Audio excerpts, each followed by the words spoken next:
Welcome back to our podcast, SAFESECURE 360, their safety in numbers. Today, we're talking about worldwide events that all have something in common. Death. People are dying from mental illness-related conduct in many different ways. They're being ran over, they're being shot, bombs are being used to explode, they're using knives, they're killing people all around the world. And the component that connects them all, evil and mental illness. That's our focus of today, about evil knows no borders. Thanks for tuning in. Lieutenant Robert Henry is an honorably retired law enforcement commander from Houston with over 35 years of public service experience. I'm Daniel Ziegler. I've been asking questions all my life, and on this show, I do my best to ask the questions that the public would like to know the answer to. The SAFESECURE 360 podcast is intended to provide you, the listener, with information about current events and ongoing societal challenges to help make your life safer. Thank you for listening. This is the SAFESECURE 360 podcast. There is safety in numbers. Well, thank you, Robert, for joining us. I'm Daniel Ziegler, and I'm going to be asking some questions to Robert today. So let's start with talking about, there were a couple of things we're going to be highlighting this week, a couple of attacks overseas, just both in about 9 days apart from each other. In Munich, Germany, there was a car attack where 39 people were injured and 2 of those later died. Talk to us a bit about, this isn't a mass shooter incident. This is I don't know how to classify it, a mass casualty with a vehicle incident. We had one in New Orleans on New Year's Eve in America, and now this is happening here in Germany. Tell us a little bit more about these vehicle attacks. I think that for someone to decide and go through that mental process of, here's my plan. I'm going to take this vehicle, whether in New Orleans it was a rented vehicle, and the Tesla deal in Las Vegas, it was a rented vehicle that blew up. I think that when you make that conscious decision to kill or harm other people with the use of a vehicle, it's pretty simple to do. Who would do that? Why would you do that? What type of mentality, what happened to you to get you to that place? Well, you're psychotic. I mean, in my opinion, you have a mental illness. You have an undiagnosed or untreated disposition to kill someone, and you do. And it's tragic. But it's not just gun violence that's happening. You parallel the Germany incident with New Orleans, very similar characteristics, a manifesto written and a desire, a plan, preparation by the driver, selecting the location. It wasn't just a random event. It appears these were targeted events. And what motivates them? Is it the mental illness plus political angst and motivation? Is it a message from God? Is it a religious format that is forcing you to do this? There's various topics and various types of reasons why this occurs, but it is occurring, and it's occurring around the world.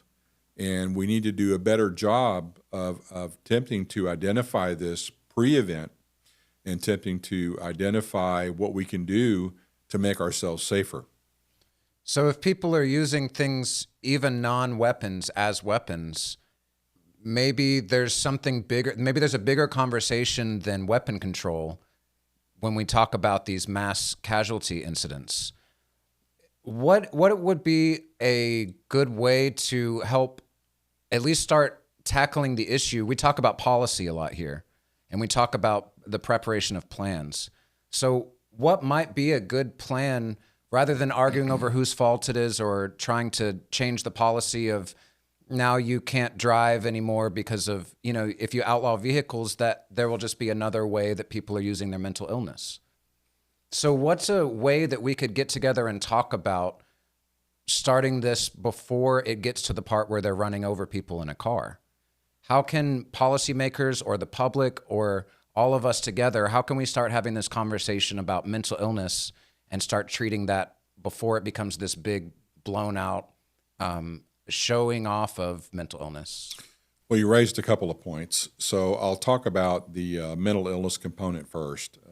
if you have someone who you know or someone that you're treating professionally and they begin to destabilize and they begin to talk about motivations that they may have to harm others or to use a vehicle or to use any method to harm someone, that is clearly a broadcast of their intentions that needs to be further explored and perhaps involve the police in these types of behaviors if they become threatening, and if there is a nexus to them actually doing them and potential for that to happen, it certainly is a police matter that needs to be done. So I split these into two groups. Is this an organized terrorist type event that has been planned and thought out and encouraged and researched and equipped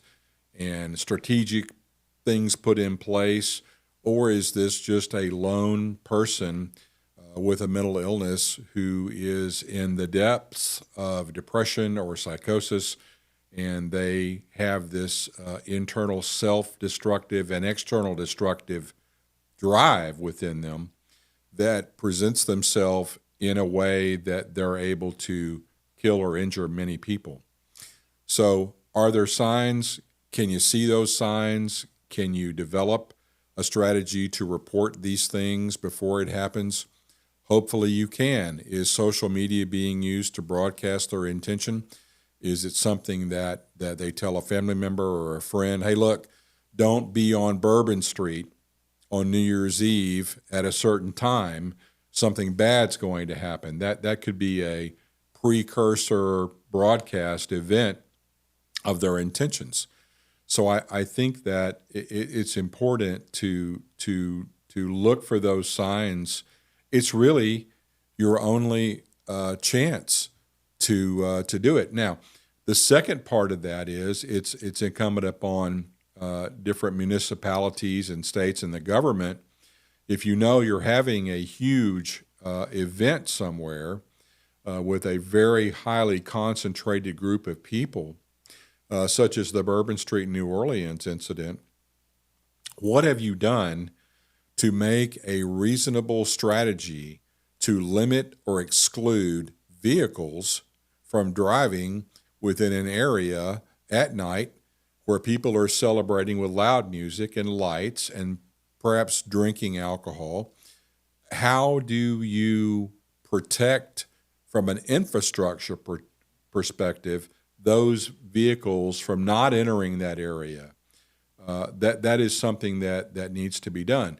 The New Orleans police and the city of New Orleans presented us with an abject failure as to how they did it in the past. They had bolsters and different types of exclusion devices that were not working, and we did a podcast on this. You can see it. It's about New Orleans incident. But now, all of a sudden, guess what? All that's changed, and now everybody's excited about it, and they've taken new measures, and the Super Bowl apparently went off without a hitch at that celebration. So I think it's very important that the broadcast and that keeping the radar on about someone who may be stabilizing and becoming threatening to others is real important. SAFESECURE 360. We are a security consulting group located in the Woodlands, Texas. We assist our multiple clients by reducing the risk, loss, and reputation impact. We also do full security assessments on their facilities, large churches, large private schools in Texas, and we want to help you. Take a look at our website, SAFESECURE360.com. Speaking of threatening to others, there was the same, again, 9 days apart, on February 4th, 2025, in Sweden, there was a school shooting. It was an adult education center focused on helping immigrants and people with intellectual disabilities enter the workforce. It's been, the suspect may have gone to the school and was a 35-year-old recluse, and he showed up with several weapons and a smoke grenade on him and killed 10 people and injured 6, shot at police, and then ultimately killed himself on the property.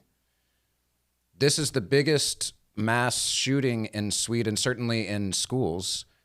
What is there, besides this just being a horrific example of mental illness just not being treated and taken care of well, what can we learn from an event like this that happens? Let's examine what you just said. We have a lone shooter. Is he equipped? Yes. He chose the types of firearms he wanted. He had them apparently legally through a permitting system that they have there. He brought a smoke grenade. Why would someone equip themselves with a smoke grenade? Well, two reasons. One, to cause a distraction or to draw interest into something that could be on fire or something that is an emergency that draws interest and draws people to it. Secondly, it could be a smoke screen where the device is set off and then it hides or doesn't allow the quick, rapid identification of who's where and who's who. So he had a reason. So he had an agenda. He was equipped. He had a strategy. He went to a school, which is typically a soft target, where you have children that are defenseless, where you may or may not have a robust security plan and practice that you've had an assessment done and that you're ready for this to shelter in place or to evacuate. He started shooting people. So he knew that when he got there, that was his plan. He had a plan. What's your plan to overcome this? What's your plan in the school to deter this? What's your plan in the school to get away from it? What's your plan in the school to survive? And remember, as you said at the end, he kills himself. So when you have someone who is predisposed to murder, suicide, where's the fear? What is he afraid of? He's not afraid of anything. He's not afraid of dying because he killed himself. Sometimes these shooters do not kill themselves, but they are killed by law enforcement, perhaps wanting to be killed by law enforcement. So they lack the courage to do it themselves, but they want to die. So when you have someone who wants to die or is not afraid to die, that's a tough situation. You can't scare them. You can't warn them. You typically cannot negotiate with them. You have to just stop them from killing. And we've learned that lesson even since Columbine and all the way through Virginia Tech and all the way through Nashville and all the way through so many, many, many of these active shooters that it just happens so quickly. But what's the common theme? Mental illness and evil intentions. Those are the two threads that run through all of these shootings and will continue to do so. So you describe, I like how you said that you described step by step how this guy had previously planned out his route into the school. He picked a target, he gathered his supplies, he made sure he could actually do it. He got in his car that day or walked there, however he did, got himself to the school, and then continued to go on with the plan. Each time there's a chance that he changes his mind based on something. I guess this is a really big idea that I'm trying to get around, but how do we attack this at the root of it? How can we be compassionate for mental illness while still protecting the safety of kids that they're just trying to go to school? In this case, it was adults. They just wanted to go to school to get a job. They were just doing night school to improve themselves. And then someone came and took their right to improve themselves away. So what kind of steps should we take and what conversations should we be having there's a lot of funding going into figuring out what happened, and there's all these resources that go into uncovering more and more about this guy. I know a lot of details about this guy now, and that costs money to do. So is there a way that we could use that same money to preemptively talk about or fund or do something about mental illness? What would be something that we could do or conversations that we could have? In my opinion, there is less value in post-event analysis. We know what he did. We know he's the shooter. There he is right there. He's dead. We know that he acted alone, at least in the commission of the offense. The preparation for it, perhaps we don't know. But why don't we focus more on preventative and discovery of these planned events before it gets to the point to where we spend all this resource and all this time on what happened. How did that happen? How could this happen? Describe how many bullets he had and describe what he was wearing. What difference does it make? He's dead. And are these other people are dead and other ones are injured? He won. Sure, he was in control. He decided when, where, how many, how long. And if there is police intervention, or if there is some type of intervention that interrupts his plan, he still is in control because he killed himself. He wrote the script, and he followed it, and he won, and he achieved his goal. So let's spend more time, more resources, more emphasis on pre-event prevention, detection of behaviors that are leading to this. I don't know about this guy. Was he a former student there who was expelled or displaced for some reason? Was he a former faculty or staff member who was fired or embarrassed or in some way impacted? Why that school? Why did he pick that school? I don't know.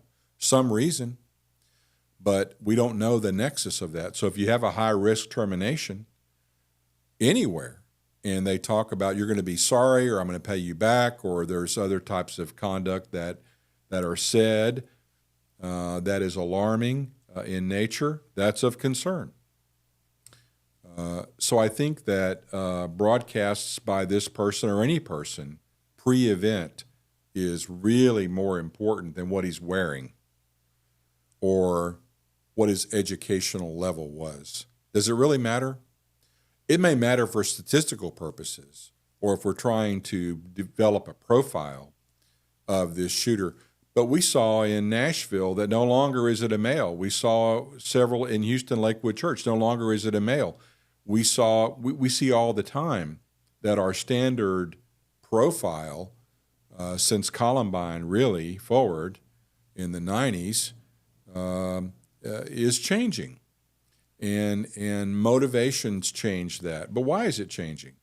Motivations are changing, and ages are changing, and racial compositions are changing, and methods are changing. They're getting faster. The shooters are getting faster.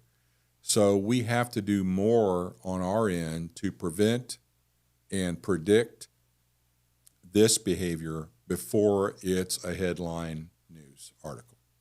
I imagine that everyone in law enforcement, all parents that love their kids, everybody agrees with that. We should do something different. We should do better. Whose responsibility is it actually to start taking steps to update? It's not the situation you're describing to me is that we have this maybe outdated idea of who a mass violence person might be. And now they're getting faster, they're getting more unlike the people we have a profile on, and they're not afraid of death. So we have this is a new issue emerging. This is a whole new, there'd be different music in the movie all of a sudden. So whose responsibility is it to start updating the policy of people and the ideas of people? Where does this revolution of stopping these crimes before it starts, where does that start? Does it start with the people? We have the power to vote. We have the power to write to our congressman. Does it start with a congressman that happens to be watching this, or a lawmaker of some kind? Who can start this revolution of helping deal with, recognize, and treat mental illness before it becomes violent? Where does this whole thing start? I think the government, just as in many things, has a role in our lives. And I think that the government's most important role is keeping the citizens of this country safe. Wouldn't you agree that's the biggest role of the government? And I think that in doing so, legislators and lawmakers develop rules by state or that are designed to influence guns and gun ownership and gun regulation. And I think that that singular focus on guns and firearms and really handguns leaves a lot of other things to the imagination as far as improvising a weapon. You would never think that a Tesla is the new method of death, right? Or an F-150 until it's driven into a crowd of people and people die and get injured. So I think that the families, the doctors, the therapists who are treating people or who are observing pre-event escalating behaviors, it's incumbent upon them to see that and say something about it, to try to stop this before it gets there, because we don't know anymore. Is it a child who brings a gun to school? Is it a middle schooler who brings a knife and stabs 3 or 4 students during a class? Is it a person with dementia who's 75 years old who decides to drive their car through a group of people? We don't know the motivations, and we don't have a profile specifically, in my opinion, because every day we have a news article about something else and something older, younger, white, black, another country. The common theme is untreated, undiagnosed, unknown, perhaps, mental illness of an extreme nature. A lot of people are mentally ill, treated, functional. That's not what I'm talking about. I'm talking about fringe, extreme, chronic, hardcore mental illness where they are hallucinating about things and being given biblical messages or being given some type of religious inspirational message that they're interpreting to harm others for some goal that they have. That's a tough person to deal with. The second one would be politically influenced, you know. So I think that that we've got a long road ahead of us, and I think that our only hope is to look at why are they doing this, not how are they doing it or what they're doing. We know that they're killing people different ways. Why? And can we stop that, intercept it before it gets to the how and what? If you keep outlawing the last thing that somebody did, somebody's going to just come up with a new way of inventing something. That's what I hear you saying, is that there's a lot of energy focused on hyperfixating on how someone died and solving that problem, when really the bigger problem is that there's, it seems to me, I mean, we're having these two things happened in 9 days from each other. And there's been some in America since then. And these things are happening more and more commonly. And maybe part of our intention with this podcast is to spread awareness that this isn't just the gun nut down the street telling you, man, it's getting crazy out there. We're pulling these are real things happening to real people every day all over the world. And the common theme, you're totally right, is mental illness. How could you go attack somebody without having that extreme untreated mental illness? So it is incumbent on government and on people sharing information. So one more question. We're talking about overseas, and I'm realizing that the U.S. has these things, especially school shootings. We're disproportionately high in school shootings and mass violence on children. How can we learn from countries that aren't experiencing that? And how can countries that aren't experiencing that learn from us and prevent that from starting there? How can these ideas be shared to have a more, we talk about safety in numbers a lot. If we could worldwide share all this information, it would be more helpful for everybody. So is there a way that we could start to learn from each other and start to learn really what needs to be talked about as mental illness? Absolutely. Mental illness in the United States has a very strong stigma attached to it. If you have heart disease, or if you have diabetes, or if you have a broken leg, you freely talk about it. Oh man, I've got to watch what I'm eating because of my heart disease, or I've got to really watch what I'm eating because of my arthritis, or I need to exercise more. You freely surface those medical problems, right? Well, the mental problem that you may be occurring, whether it's organic or some type of chemical imbalance or something, a mental disease or defect that may be causing you to inappropriately function, is also a physiological function. And I think that we're learning in the United States more and more that destigmatizing that and being able to talk about it and seek help. You're seeing all these commercials on television now about all these drugs. They want you to talk to your doctor about this if you're bipolar or you're schizophrenic or you have some type of a depression. They're very common. So we're telling you, look, we realize, number one, there's a market for this. And number two, we want you to encourage you to buy our product because we want to medicate you. So I think that looking at the mental health statistics of other countries, we may learn something from them, that maybe they're healthier than we are, mentally healthier than they are. Why is that? Is it because of education? Is it because of lifestyle? Is it because of nutrition? Is it because of the destigmatization of mental illness? I don't know. But whatever that is, there may be lessons that we can learn from that and be able to help our population in the United States live healthier and smarter and better, and thereby reduce risk of these incidents. I think that's what you're saying, just to sum it up, is this is a really complicated issue. But the only way that we're going to make any impact on it is to think about it differently than we are. I forget who said it. The definition of insanity is continually trying the same thing, expecting different results. Until we update what we're looking for and what we're talking about and how we're allowed to talk about it, we can't have these great discussions like this. Well, I think that talks like this are inspirational to some people who may be feeling a certain way.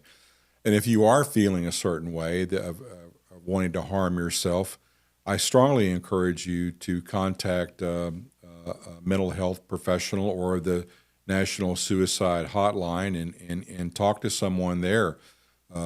There is help, and you're not alone.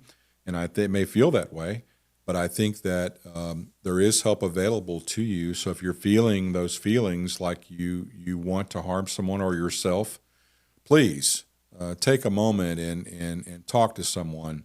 Share that with a trusted friend or a doctor, or call someone, perhaps someone in your religious realm. But talk to someone and just don't act those feelings out, because help is available. Like we say every week, there is safety in numbers, and there are people that are here to help you. So if you are experiencing mental health or need some more resources, we'll leave the National Suicide Prevention Hotline number in the show notes. What Robert's saying is just reach out to somebody and ask for help. More often than not, people want to help. Well, this has been Robert Henry. I'm Daniel Ziegler, and we are the SAFESECURE 360 podcast. There is safety in numbers. The information provided in our podcasts is for general information uses only and is not intended as legal advice. The views and opinions expressed by the guests are their own. Always consult with a qualified professional before making safety and security decisions. For more information about this topic, check out our website at safesecure360.com.